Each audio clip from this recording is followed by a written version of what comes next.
14 जून एक ऐसी तारीख जो हमारी सासू माँ के लिए बहुत ख़ास थी। सच कहूँ तो सुबह से हमें बिल्कुल याद नहीं था कि आज उनका जन्मदिन है, लेकिन शाम होते होते अचानक याद आया और फिर शुरू हुई खुशियों की छोटी सी लेकिन दिल से की गई तैयारी। मैंने अपने कार्य को शुरू किया। किचन से फटाफट बिना मम्मी से पूछे मैंने सेवइयाँ बनाना शुरू कर दिया।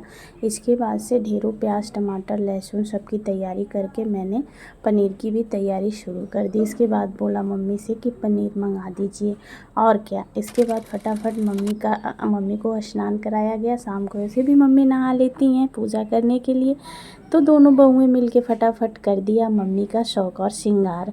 इसके बाद यहाँ देख लीजिए हमारी प्यारी समृद्धू को। इसके बाद मैंने हस्बैंड से सरप्राइज़ केक मंगाया जो सासू माँ को बिल्कुल पता नहीं था।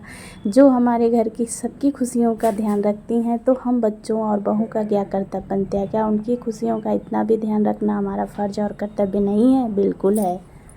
कहते हैं सास माँ नहीं बन सकती है। आप थोड़ी सी बेटी बन के देखो तो वो भी माँ ही है ना। उनके दिल में भी, उनके सीने में भी दिल है, धड़कता है, प्रेम है उसमें। आप प्रेम देके तो देखो, क्यों नहीं माँ बन सकती हैं? हालांकि वो आपको पैदा नहीं की हैं, लेकिन माँ तो हैं। आपकी नहीं तो आपके पति की माँ है। वो ज़िंदगी में महंगे उपहार नहीं बल्कि अपनेपन से भरे पल याद रह जाते हैं। और यह जन्मदिन भी हमारे लिए कुछ ऐसा ही बन गया। सादगी भरा अचानक हुआ, लेकिन ढेर सारे प्यार और खुशियों से भरा हुआ था। मेरी सासू माँ को जन्मदिन की ढेर सारी शुभकामनाएं। ईश्वर उन्हें स्वस्थ खुश रखें, दीर्घायु बनाए रखें। परिवार पर उनका श्रेय और आशीर्वाद हमेशा यूं ही बना रहे।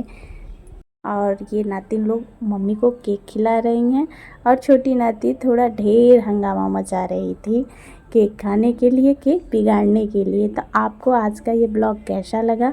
कमेंट में अपनी राय को ज़रूर दीजिएगा। अगर आप सहमत हैं हमारी बातों से तो वीडियो को आगे तक शेयर कीजिएगा। अभी तक हमसे जुड़े नहीं हैं तो जुड़ जाइएगा, क्योंकि मैं फैमिली ब्लॉग ही हमेशा लेके आती हूँ। भगवान की पूरी क्लिप तो हम नहीं ले पाए। और फिर अब आता है खुशियों का सबसे बड़ा खजाना, जो है माँ का गिफ्ट। मैंने देखिए मायके इसीलिए कहा जाता है ना, सोचो वोचो कुछ मत, राम सोचे वही होगा। तो मैंने ये पर्स तो ऐसे ही पार्लर में गई, मुझे पसंद आ गया।